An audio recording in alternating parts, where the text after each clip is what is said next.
paling spesial, teman-teman finalis Cerdas Cermat APBN 2025 dari SMA, SMAK, MA, SMA, SMAK, MA atau apa? Apa?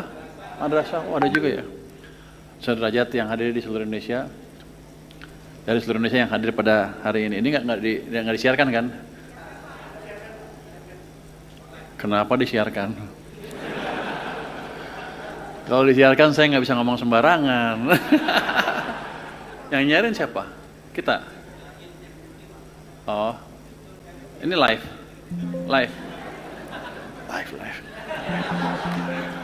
Pertama-tama, mari kita panjatkan puji syukur kepada Tuhan Yang Maha Esa, karena berkat rahmat-Nya kita masih diberi kesempatan dan kesehatan untuk kumpul pada siang hari ini. Di sini kita mau ngomongin satu hal yang kelihatannya kaku, tapi sebenarnya sangat hidup, yaitu uang kita, uang pemerintah, pengelolaan uang pemerintah yang disebut APBN ya. Biasanya anak SMA kalau ngumpul di aula itu pasti buat pensi, kelas meeting, atau nonton band. Sekarang nonton stand up komedian aja. Tapi ada disiarin jadi nggak bisa bebas ngomongnya. Hari ini beda, kita kumpul di aula cuma buat adu cepat dan adu cerdas soal APBN. Ini level yang keren yang menurut saya hanya dimiliki generasi yang bukan cuma jago scrolling, tapi juga mikir soal keuangan negara. Saya ucapkan selamat kepada 4 finalis dan dengan juara yang sudah kita ketahui tadi, dari Man Insan Cendekia Kota Batam, juara 1 tadi ya.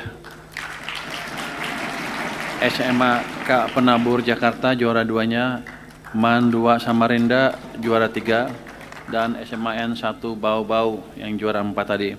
Semuanya hebat dan sangat pantas berada di panggung final nasional hari ini.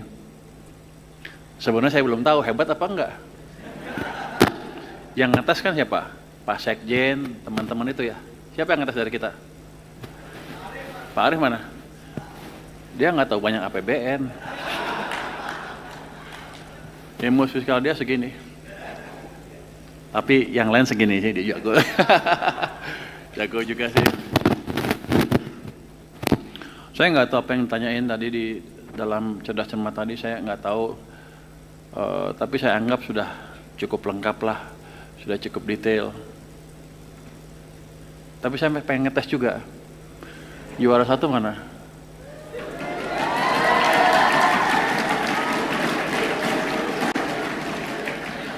Coba yang juara 1.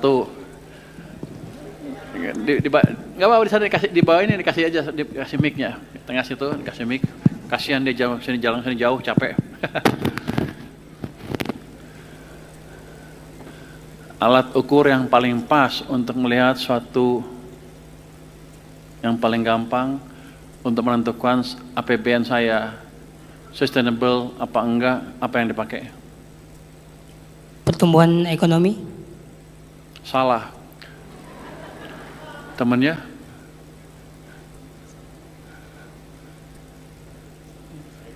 Ayo, saya kasih waktu 5 detik deh untuk diskusi. Postur APBN. Apa? Postur APBN. Salah. Sebelahnya? Nggak bisa. Ayo tebak aja, salah nggak apa-apa, nggak didenda kok. Anggaran. Anggaran kan APBN-nya. Salah. Berarti pertanyaan yang paling inti dari itu nggak terjawab. Berarti Pak Arif nggak ngajarin dengan benar nih Pak Arif. Gimana sih? Oke, gila 1 silakan duduk. Kita kasih kesempatan. Oke, silakan, terima kasih. Ini bukan berarti Anda jelek ya. Yang ngajarin aja nggak becus tuh Pak Arif tuh. Juara 2, berdiri. Coba pertanyaan yang sama, jawabnya apa?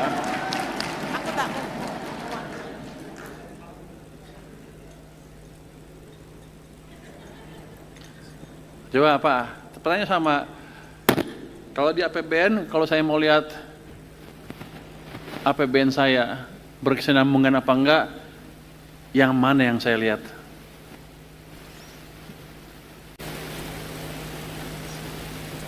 Ayo, nggak apa-apa, salah juga nggak apa-apa, nggak didenda. Anda jangan takut, kita nggak ada yang tahu. Makanya saya nanya.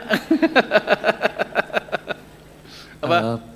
Pembangunannya kayak proyek infrastrukturnya jalan atau enggak? Salah, sebelahnya.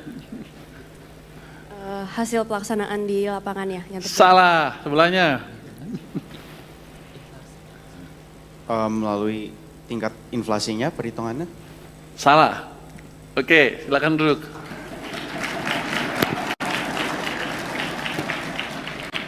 Kalau juara 1, juara 2-nya nggak bisa, pasti 3, 4 juga nggak bisa ya? Kira-kira ya. Gimana kalau kita tanya pejabat Kementerian Keuangan?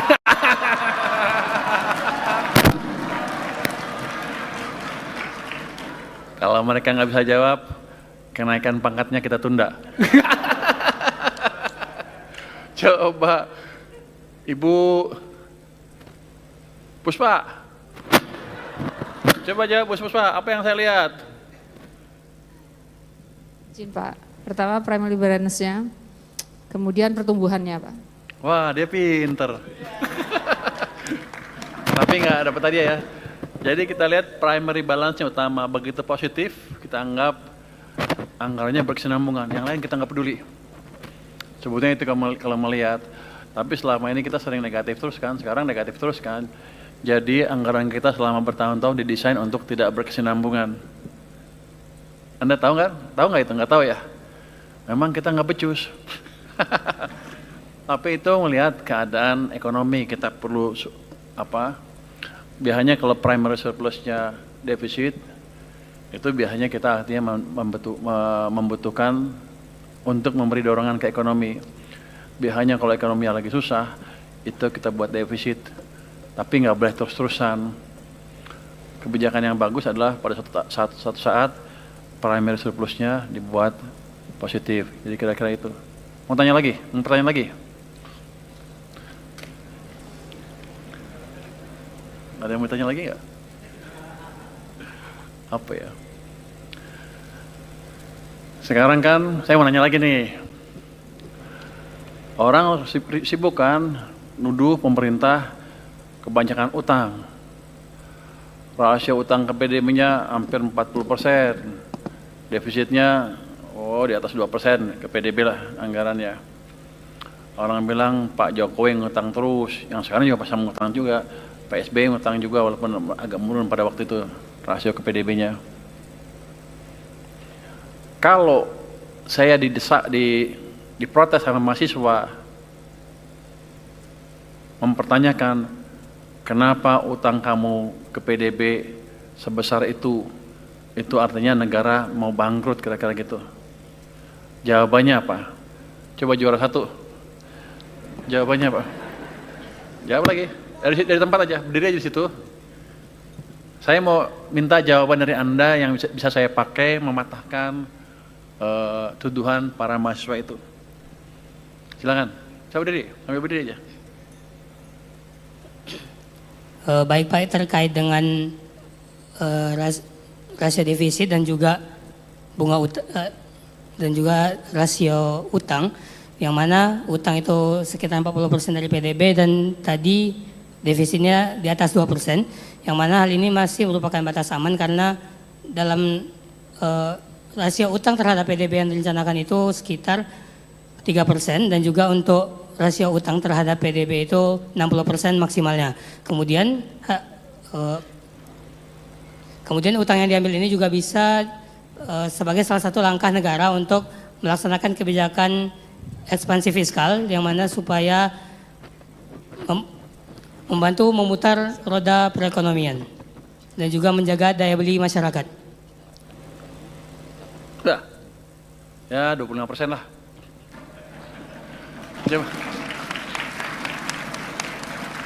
Coba saya tanya yang ranking 4 deh sekarang. Siapa tadi dari bau-bau? Jawaban Anda apa? Biar saya kelihatan bagus gitu. Emang udah jelek, tapi gimana biar kelihatan masih bagus, masih bisa bertahan kalau ditanya orang. kami rasa kami setuju dengan jawaban dari Man IC Kota Batam kalau tadi rasio maksimal utangnya masih di bawah angka yang tidak normal, yaitu hanya 40% dari yang seharusnya maksimal rasio utang hanya 60% dan defisitnya masih di angka, walaupun sudah mendekati 3%, masih di angka yang belum normal, belum melebihi batas, yaitu 3% dari PDB. Maka dari itu jika mahasiswa melakukan protes, kita bisa menjelaskan kalau hal ini kita belum melebihi batas walaupun utangnya negara itu sangat banyak. 25% juga. Kalau tanya Puspa, pasti Puspa tahu ya. Oh, dia pegang itu lama ya. Kayaknya dia pegang itu lama. Coba saya tes. Bu Puspa tahu nggak? Saya mesti apa jawab? Ke mahasiswa biar saya nggak pusing. Bu Puspa yang jawab sekarang. Lu makanya jangan ngobrol terus lu. Dia ngobrol gimana sih? Nggak tahu. Ya udah. Yang ranking 3 dari mana tadi? Samarinda.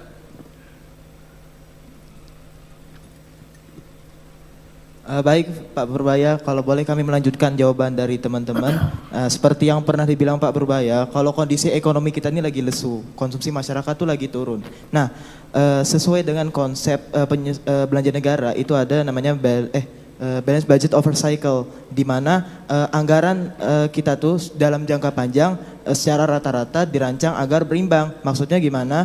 Ketika kondisi ekonomi kita lagi lesu, maka kita pemerintah menaikkan belanja negara dengan tujuan meningkatkan konsumsi dan menciptakan efek multiplier sehingga ekonomi kita naik dan bisa berjalan dan sektor-sektor vital kita itu dapat meningkat. Begitu Pak. Ketika kita sudah kaya, anggaran kita bisa melakukan kebijakan anggaran surplus untuk mengatasi kebijakan anggaran defisit yang kita lakukan di periode anggaran yang telah berlalu. Begitu Pak. Dari kami. Wah, lebih bagus nih 50 deh, 50% kamu.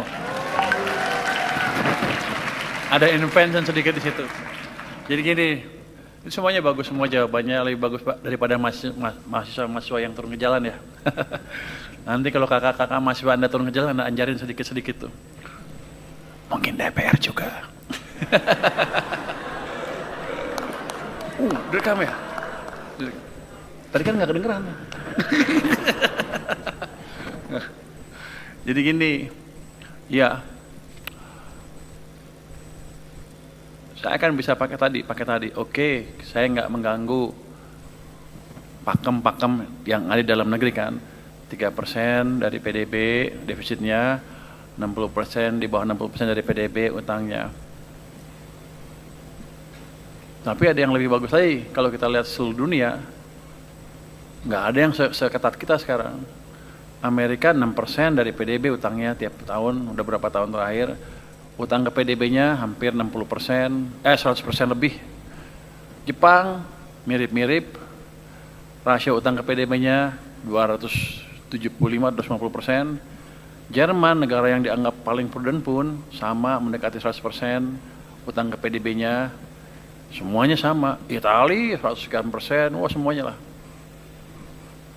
Malaysia, Thailand, Singapura semuanya di atas kita. Malaysia mungkin mendekati 60%. Thailand juga tinggi. Jadi kita di kawasan termasuk yang paling prudent. Itu satu. Yang kedua, saya bisa ajarin lagi begini. Acuan itu dipakai untuk apa sih? Dulu ada studi di ekonomi fiskal, yang saya nggak tahu ada studi ekonomi fiskal nggak ada. Saya belajar economics, ada bagian fiskalnya. Di situ sebetulnya kenapa sih perlu rasio-rasio itu? Itu untuk mengukur suatu negara bangkrut apa enggak. Acuannya nggak ada. Ya dipakailah utang ke PDB, ini PDB, tapi acuan suatu negara bangkrut apa enggak tuh nggak clear. Apakah kalau di atas 60% ke PDB, per PDB rasio utangnya negaranya bangkrut? Enggak, lihat tuh. Jepang, Amerika, Jerman, seperti itu semua kan. Negara sekeliling kita seperti itu. Jadi, Besaran-besaran itu dipakai oleh lembaga pemerintah untuk melihat kesinambungan suatu anggarannya, sebenarnya untuk mengukur suatu negara itu mau bayar utang atau mampu bayar utang, itu aja. Jadi walaupun utang kita besar, kalau kita mampu bayar utang ya udah peringkatnya tetap bagus. Kayak Amerika masih triple A kan, walaupun turun 1. Jerman juga masih triple A, rasionya seperti itu, besar-besar semuanya. Jadi ilmu fiskal itu angka-angka tadi diambil agak arbitrary. Kita nggak tahu kapan satu negara bangkrut dari ukuran-ukuran itu. Tapi untuk lembaga pemerintah atau yang mau ngasih pinjam ke kita atau yang memberi surat utang kita adalah mereka pengen lihat kita mau bayar utang atau mampu bayar utang tidak. Itu aja utamanya. Jadi kalau saya misalnya rasio utang ke PDB-nya 40%, tapi besok saya bilang saya default, saya nggak mau bayar utang, selesai itu. Surat utang kita nggak laku. Walaupun kita bilang anggaran kita kredibel, orang nggak akan ada yang mau ngasih pinjam ke kita. Selesai. Dianggapnya kita nggak prudent, anggarannya nggak berkesinambungan dan lain-lain. Runtuh semua kepercayaan ke fiskal. Jadi yang kita mesti jaga itu, apakah saya bisa bayar utang atau saya mau bayar utang. Dua itu. Dan misalnya saya kepepet karena kondisi ekonomi memburuk, saya mesti ekspansi supaya ekonomi yang nggak hancur. Terus defisitnya saya lebarkan di atas 3%, ya undang-undang mesti betul ya, kita mesti perpu kali. Tapi dari sisi praktek internasional, ngaco apa enggak? Enggak juga. Suatu saat mungkin kita akan menghadapi keadaan itu nanti, kalau bukan sekarang ya. Bukan zaman saya yang jelas, kalau gua mah jago, ekonomi pasti bagus terus, naik terus.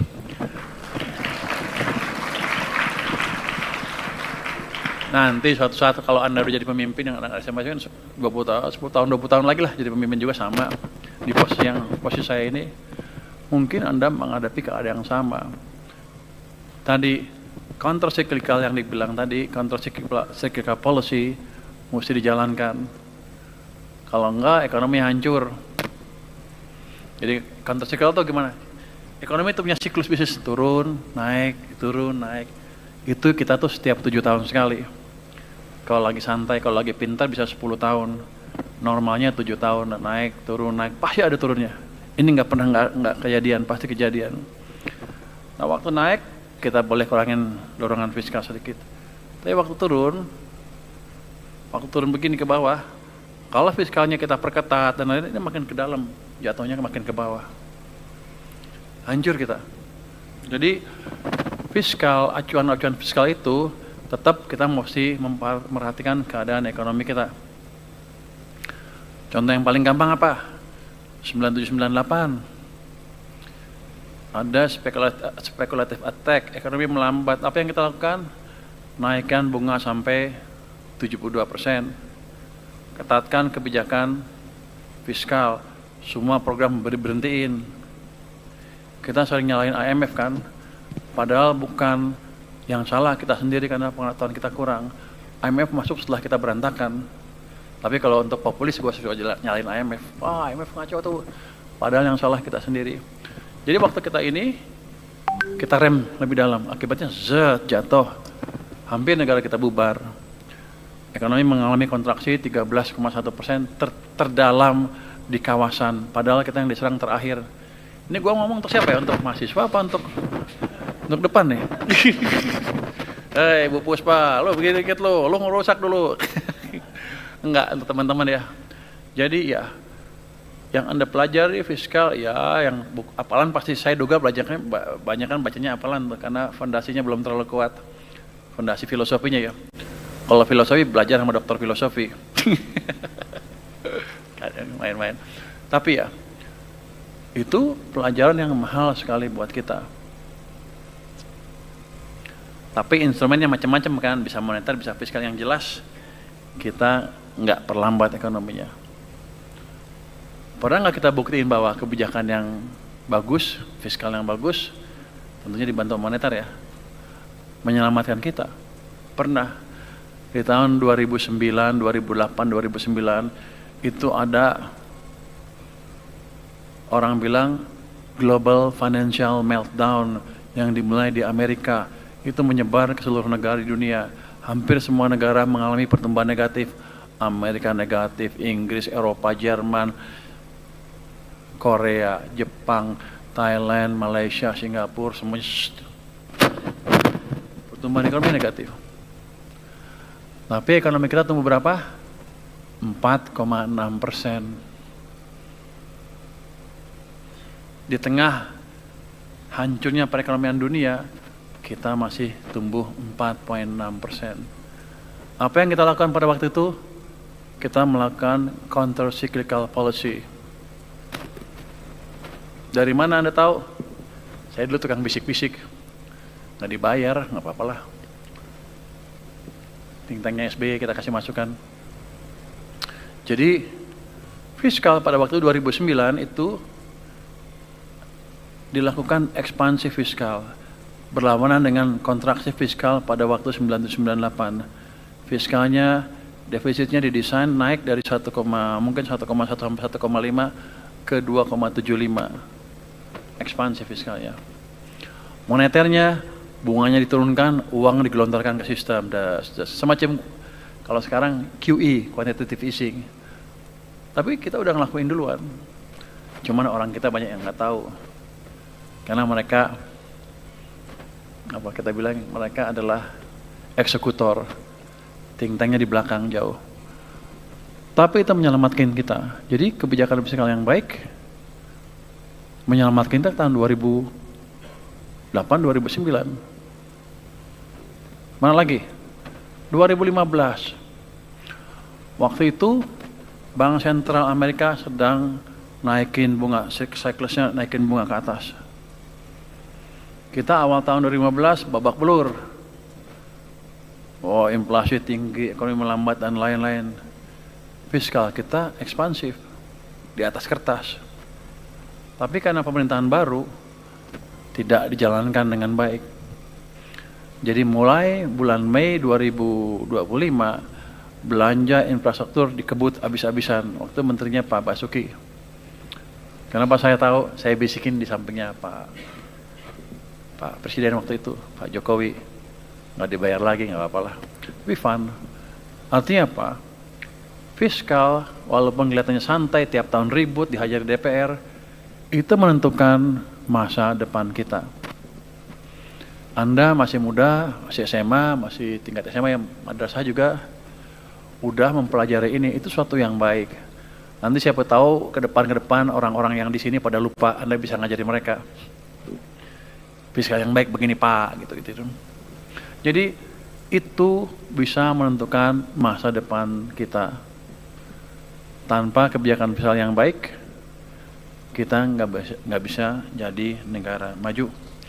Jadi untuk teman-teman dari SMA dan madrasah yang sudah ikut, artinya tadi 4.300 yang ikut ya. Yang ikut ini tuh 4.300 tim rupanya. Anda 4 tim terbaik dari 4.300. Ada juga sekolah luar negeri katanya ikut. Jadi Anda harus bangga dengan 4 besar ini. Berapa persen tuh? Saingan Anda berapa? Kalau 4 dibanding awalnya 1.000 kan kira-kira. Ini kompetisi yang tough. Saya pikir prestasi Anda amat membanggakan. Juga saya terima kasih untuk hal itu. Belajar terus ke depan. Jangan lupa kalau belajar ekonomi, belajar yang betul ya. Biar Anda bisa memperbaiki ekonomi kita ke depan. Saya juga mengucapkan terima kasih kepada Bapak Ibu Guru Pembimbing. Ini suatu yang baik sekali, perlu dipertahankan ke depan. Ada hadiahnya nggak nih? Hadiahnya apa? Hadiahnya apa? Doa. Hah? Kasih hadiah yang betul ya. Lu jangan pelit-pelit, lu udah jauh-jauh ke sini nggak dikasih apa-apa lagi. Hah? Sukuk. Berapa? Oh nggak berani ngomong. Jangan kecil-kecil kasihnya. Ini kan 4.000. Nanti kalau kurang kita tambahin lagi tahun depan ya. Jadi Bapak Ibu Guru terima kasih, ini merupakan edukasi yang penting untuk teman-teman di SMA maupun di madrasah. Mudah-mudahan ke depan nggak bosan untuk mendorong terus teman-teman ini untuk belajar lagi. Dan tiap tahun ini akan diulangi lagi kan? Tiap tahun, ini yang tahun ke-6 ya? Ke-7. Kok gaungnya kurang ya? Lu hadiahnya kecil sih lu. Nanti Pak Luki ya, lu gedein dikit. Ini kan edukasi, ya. Mungkin itu dari saya perlu nanti dukungan ke depan dari teman-teman semua. Kan saya nggak hidup selamanya di sini kan. 10 tahun, 20 tahun lagi Anda yang memimpin di sini mungkin kuasain pengetahuan dengan baik, pelajari semaksimal mungkin dengan pikiran atau dengan harapan nanti tanamkan di diri Anda sendiri bahwa suatu saat Anda akan membantu negara ini menjadi negara maju. Terima kasih.